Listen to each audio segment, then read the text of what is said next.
Kita intro dulu. La la la la la la la la.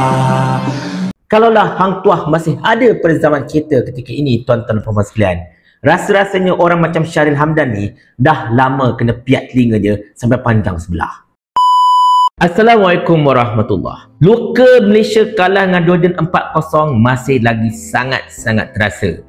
Dah elok-elok kita nak lawan kelawan tanpa pengalaman, kau pergi bantai pula main macam lawan tu Timor Leste lah, komen pelanggar offside lah, tengok-tengok kena titik 4-0. Pedih mat, pedih gila-gila, tahu tak? Tetapi pedih Malaysia kalah dengan Jordan ini tidak sepedih bila melihat kenyataan daripada mantan Ketua Penerangan UMNO yang juga merupakan podcaster terkenal melalui podcast Keluar Sekejap, iaitu Syahril Hamdan, yang mengatakan kesetiaan kepada negara ini tidak patut dan tidak wajar diukur berdasarkan kepada fasihnya mereka ini di dalam bahasa Melayu. Di mana Syahril dipercayai telah mengeluarkan kenyataan tersebut dalam podcast beliau yang mengatakan antara lain, pergeseran antara mereka di dalam Malaysia ini, antara kaum dalam Malaysia ini akan terus berlaku walaupun kesemua kita ini fasih dalam bahasa Melayu. Kerana kata Syahril, selagi kita tidak dapat memupuk semangat kebersamaan, semangat kasih sayang antara satu sama lain, buatlah macam mana sekalipun, kita akan tetap mencari poin untuk berbalah antara satu sama lain. Itu antara kata-kata beliau yang saya ungkapkan secara paraphrasing, tidak secara harfiah. Pertamanya, tuan-tuan dan puan-puan sekalian, saya mendapati kenyataan Syahril ini merupakan satu kenyataan yang sangat-sangat tersasar serta sangat curang, mengambil kira beliau ini merupakan mantan Ketua Penerangan UMNO. UMNO ini ialah parti yang memperjuangkan orang Melayu. Bila nak cerita tentang memperjuangkan orang Melayu, sudah tentulah bahasa Melayu merupakan antara perkara yang wajib dijulang oleh UMNO. Tetapi tak tahu kenapa, sejak semenjak menjadi podcaster yang famous ini, Syahril Hamdan seolah-olah macam terpesong sikit daripada diri beliau yang sebenarnya, yang kita sama-sama kenal di dalam UMNO satu ketika dahulu. Tak tahulah sebab apa. Jadi pada video ini, saya dengan segala hormatnya ingin respon terhadap kenyataan Syahril tersebut. Yang pertamanya Syahril, saya nak jawab secara perlembagaan. Perlembagaan telah memutuskan bahawa bahasa Melayu ialah bahasa kebangsaan berdasarkan kepada perkara 152 yang diperkuatkan lagi dengan Akta 32, iaitu Akta Bahasa Kebangsaan 1963. Jadinya, wahai Syahril, nak cerita macam mana sekalipun, bahasa Melayu ini termaktub dalam perlembagaan. Jadi secara asasnya, fasih dalam bahasa Melayu merupakan antara prasyarat untuk kita menjadi seorang warga Malaysia yang benar-benar cinta akan negara kita ini. Daripada segi logik pula, sebab saya tahu Syahril mungkin tidak mahu mendengar dari segi perlembagaan, kita nak jawab dari segi logik. Mungkin Syahril pernah mendengar ungkapan ini, bahasa jiwa bangsa. Dan kita ini dekat Malaysia, kita selalu menggelarkan diri kita sebagai bangsa Malaysia. Dan sesuatu bangsa itu dipadukan melalui satu kebersamaan. Dekat Malaysia ini, wahai Syahril, kita ada pelbagai budaya, kita ada pelbagai adat. Budaya dan adat ini ada sebahagiannya kita boleh kongsi, tetapi banyak yang kita tidak boleh kongsi disebabkan oleh kekangan agama dan sebagainya. Sebagai contohnya, orang-orang Islam tidak boleh berkongsi kebudayaan orang Cina yang berkenaan dengan perayaan orang mati dan sebagainya.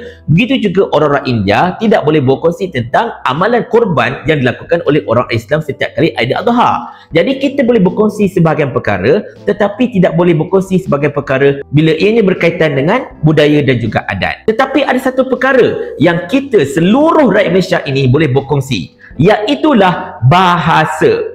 Bahasa ini merupakan satu perkara yang memang setiap rakyat Malaysia boleh kongsi bersama-sama tanpa ada yang lebih, tanpa ada yang kurang. Siapa yang fasih dalam bahasa ini, itulah orang yang bagus sebenarnya, wahai Syahril. Sebab apa saya katakan macam tu? Sekian lama kita ini dipecahkan. Kita dah dipecahkan dengan pelbagai etnik, pelbagai kaum, pelbagai suku, pelbagai bangsa, dan kita dipecahkan lagi dengan setiap bangsa ini ada bahasa masing-masing. Orang Cina akan bertutur sama ada bahasa Cantonese ataupun bahasa Mandarin ataupun mungkin bahasa Hakka dan sebagainya.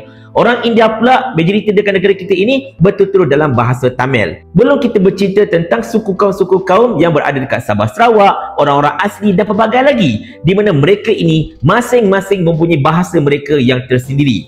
Tetapi untuk menyatu padukan seluruh rakyat Malaysia yang berbilang kaum dan bangsa ini, bahasa menjadi satu prerequisite. Bahasa menjadi satu medium yang paling mudah untuk menyatukan kita semua sebenarnya. Dan bila kita ini dapat disatukan melalui satu bahasa, maka mudahlah untuk kita saling faham memahami antara satu sama lain.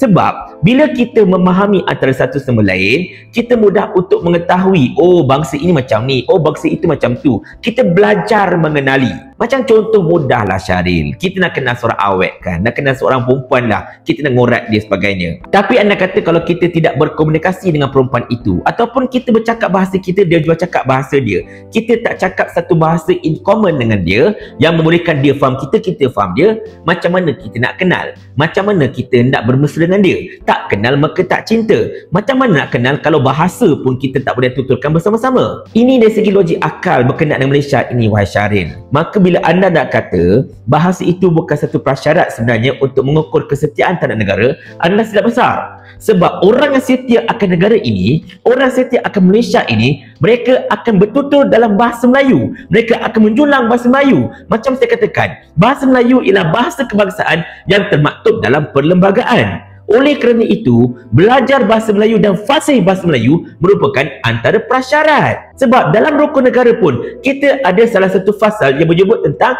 keluhuran perlembagaan. Bila kita cerita tentang keluhuran perlembagaan, bermaksud kita ini hendak mengangkat perlembagaan negara kita. Dan dalam perlembagaan kita kata apa? Bahasa Melayu ialah bahasa kebangsaan. Takkan ini pun anda tak faham Syaril? Anda lagi pengalaman dari saya kot. Baik, kita ambil contoh negara-negara luar, wahai Syaril. Dekat Jepun, majoriti bangsa mereka, bukan majoriti, semua rakyat Jepun bertutur bahasa apa? Mereka bertutur bahasa Jepun. Ada tak mereka ini bergaduh pasal seorang cakap bahasa ini, seorang cakap bahasa itu? Tak ada. Ataupun kita pergi dekat Perancis, mereka semua bertutur bahasa Perancis. Tidak kiralah mereka ini berasal dari mana. Macam Jepun, mungkinlah anda boleh argue, oh rakyat Jepun semuanya orang Jepun, bukannya ada orang luar pun. Mereka semua of course akan cakap Jepun.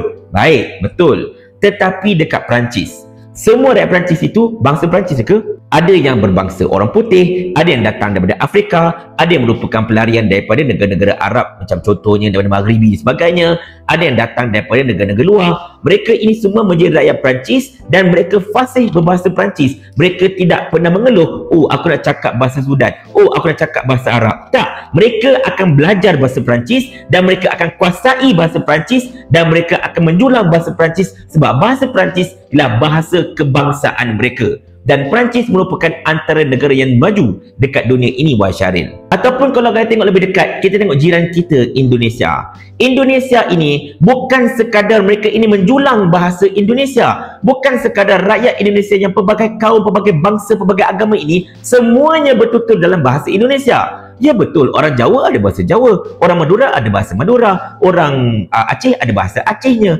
Tetapi bahasa kebangsaan mereka ialah bahasa Indonesia dan semua rakyat Indonesia fasih bahasa Indonesia. Mereka tidak pernah mengeluh, bahkan mereka tidak pernah mengatakan bahawa oh aku ni bangsa lain, tak penting pun bahasa Indonesia ni. Tidak, mereka akan belajar dan menguasai bahasa Indonesia sebab bagi mereka, tanda mereka cintakan negara mereka ialah dengan menguasai dan juga fasih bahasa Indonesia. Bahkan dekat Indonesia ini Syaril, bukan sekadar mereka ini kena fasih bahasa Indonesia. Orang-orang bukan bangsa Indonesia pun, sebagai contohnya orang Cina Indonesia, orang India Indonesia, mereka semua kena menggunakan nama Indonesia. Sebagai contoh, Ardi Wiranata, seorang Cina tetapi dia menggunakan nama orang Indonesia. Sebagai contoh, Alan Budi Kusuma, juga seorang Cina tetapi menggunakan nama orang Indonesia. Banyak lagi orang Indonesia ini yang menggunakan memang nama bahasa Indonesia, bukan nama Cina macam Lee Chong Wei ke macam Lee Chung Kong ke, tak ada. Mereka menggunakan nama Ardi Wiranata, Alan Budi Kusuma, seperti Susi Susanti sebagai contohnya. Mereka ini semua merupakan bukan orang Jawa, bukan orang Aceh, tetapi orang Cina. Tetapi dia kerana cintanya mereka terhadap negara mereka, mereka menggunakan nama-nama Indonesia. Nampak tak dekat situ, Syaril? Jadi oleh kerana itu, bagi saya lah, apa yang anda tuturkan ini merupakan satu perkara yang sangat-sangat curang dan tidak sewajarnya dituturkan oleh anda yang juga merupakan seorang mantan Ketua Penerangan Parti UMNO. UMNO. Kalau anda ini dari DAP, saya faham. Kalau anda ini dari PKR, saya faham. Tetapi anda ini dari UMNO, Parti Melayu, dan anda cakap macam tu, memang anda ni macam nak kena sepak dengan hantu Tunku Abdul Rahman agaknya. Jadi saya berharap anda tarik baliklah kenyataan anda ini. Tolong betulkan balik kenyataan anda betapa kita semua sebagai rakyat Malaysia, kita kena bersatu di bawah satu bahasa yang sama. Bukti kita mencintai negara kita ini, setia pada negara kita ini, ialah dengan kita antara lain menguasai bahasa Melayu selaku bahasa kebangsaan. Ini yang sepatutnya Wahai Syaril, ini yang sepatutnya anda tuturkan, bukan apa yang anda telah cakapkan, yang telah saya ulaskan tadi. Dan saya harap sangat-sangat anda review balik apa yang anda cakap dan tolong betulkan satu persatu apa yang telah anda sebut itu. Tetapi jikalau anda tak mampu untuk betulkan, atau mungkin anda terlalu ego untuk betulkan kenyataan anda yang salah itu, jangan salahkan saya kalau hantu On Jaafar, hantu Tunku Rahman, bahkan mungkin hantu Munshi Abdullah datang berjumpa anda dalam mimpi dan bertanyakan kepada anda soalan ini. Mau tak tuan hamba kalau hamba kirimkan ke akhirat?